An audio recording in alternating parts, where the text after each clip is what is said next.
السلام علیکم ورحمۃ اللہ وبرکاتہ۔ شیخ، کیا حدیث تیر صحیح ہے یا ضعیف؟ کیونکہ اس کے بہت سارے ترک ہیں نا، آدھے لوگ بولتے ہیں وہ ایک ترک جو ہے وہ صحیح ہے اس کا۔ کیا آپ یہ حدیث تیر، حدیث جو حدیث تیر ہے وہ صحیح ہے یا ضعیف؟ یہ بھائی جاننا چاہ رہے ہیں حدیث تیر کی حقیقت۔ حدیث تیر چڑیا یا پرندے کی جو حدیث مشہور ہے، اور میں نے ان سے پوچھا تو انہوں نے مجھے بھیجا کہ ایک دن نبی کریم صلی اللہ علیہ وسلم کی خدمت میں ایک بھنا ہوا پرندہ پیش کیا گیا۔ آپ صلی اللہ علیہ وسلم نے دعا کی کہ یا اللہ اپنے نزدیک سب سے محبوب بندے کو بھیج تاکہ وہ میرے ساتھ یہ کھانا کھائے۔ اس دعا کے بعد حضرت علی آئے اور نبی کریم صلی اللہ علیہ وسلم کے ساتھ وہ کھانا تناول فرمایا۔ اس حدیث کو دراصل اکثر اہل علم نے، بلکہ میں بتاؤں آپ کو شیعہ حضرات نے اس کے بارے میں اس کو بہت مشہور کیا ہے اور حدیث تیر کے عنوان سے اسے اپنی کتابوں میں نقل کیا ہے۔ امام علی کی فضیلت میں ایک حدیث یہ ہے کہ جس کے مطابق رسول اکرم صلی اللہ علیہ وسلم پرندے کا بریان شدہ گوشت کھانا چاہتے تھے اور اللہ تعالیٰ سے درخواست کی کہ اس کے سب سے محبوب مخلوق کے ساتھ کھانا کھائیں۔ ابھی کچھ دیر نہیں ہوئی تھی کہ امام علی تشریف لائے اور آپ کے ساتھ ہم نوالہ ہوئے۔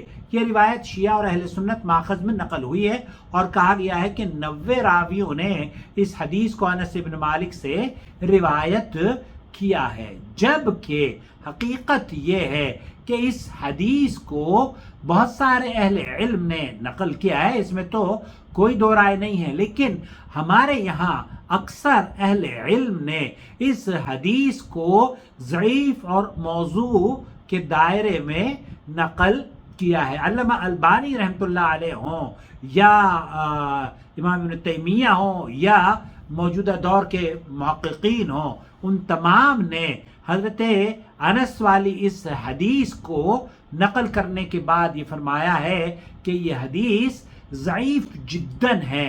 یہ صرف اس حدیث ہی کی بات نہیں کر رہے ہیں، بلکہ شیخ مصطفیٰ العدوی ہیں، ان سے پوچھا گیا تو وہ کیا جواب دے رہے ہیں؟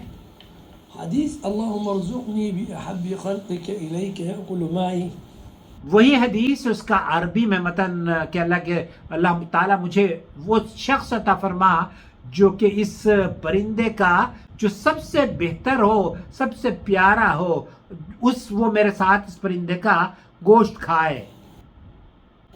فدخل علی، فدخل علی، تو اللہ کے هذا الحديث ضعيف جدا، یہ حدیث ضعیف جدا ہے۔ في مستدرك الحاكم، مستدرک الحاکم نے اور امام ترمذی نے اس کو نقل کیا ہے۔ النبي صلى الله عليه وسلم كان يأكل من طير فقال اللهم ارزقني بأحب خلقك إليك۔ ایک اور جو توجیہ بیان کری ہے اور مجھے بہت پسند آئی وہ یہ کہ جب اللہ کے رسول صلی اللہ علیہ وسلم سے پوچھا گیا کہ آپ کو اے اللہ کے رسول سب سے پسندیدہ شخصیت کون سی ہے، تو آپ علیہ الصلوۃ والسلام نے فرمایا کہ وہ ابو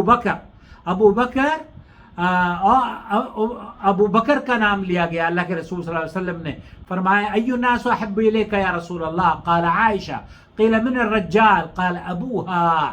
تو آپ علیہ الصلوۃ والسلام سے جب پوچھا گیا کہ آپ کو سب سے بہترین جو سب سے پیاری شخصیت ہے وہ کون سی ہے، تو آپ علیہ الصلوۃ والسلام نے ہماری ام المؤمنین کی طرف اشارہ فرمایا اور آپ نے زبان مبارک سے فرمایا قال عائشہ، کہ عائشہ ہیں۔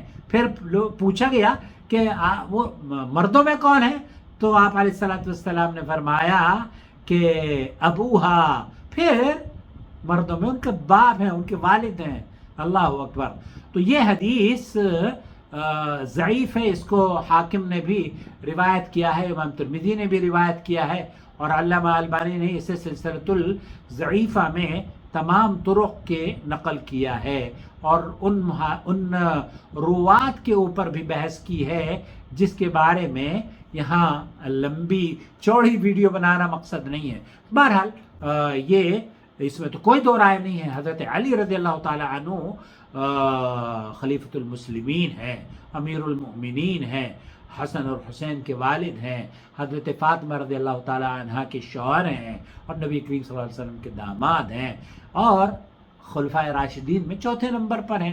اور ہمارا یہ ایمان ہے کہ ابو بکر، عمر اور عثمان اور علی نبی کریم صلی اللہ علیہ وسلم کی امت میں سب سے بہترین یہ وہ 4 ہستیاں ہیں۔ اللہ رب العالمین ہمیں ان لوگوں سے، ان عظیم ترین شخصیات سے محبت کرنے والا اور ان کے قدموں پر چلنے والا بنائے، آمین یا رب العالمین۔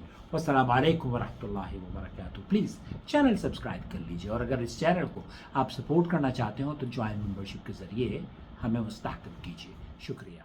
اللہ تعالیٰ کے دیدار کے حوالے سے شیخ صالح المنجد اپنی ویب سائٹ پر کہتے ہیں کہ اللہ تعالیٰ کے جنت میں دیدار کے حوالے سے روایات تقریباً 30 صحابہ کرام سے منقول ہیں۔ ان تمام روایات کو اچھی طرح سمجھنے پر یہ بات قطعاً کہی جا سکتی ہے کہ رسول اکرم صلی اللہ علیہ وسلم نے دیدار الہی کا تذکرہ کیا ہے۔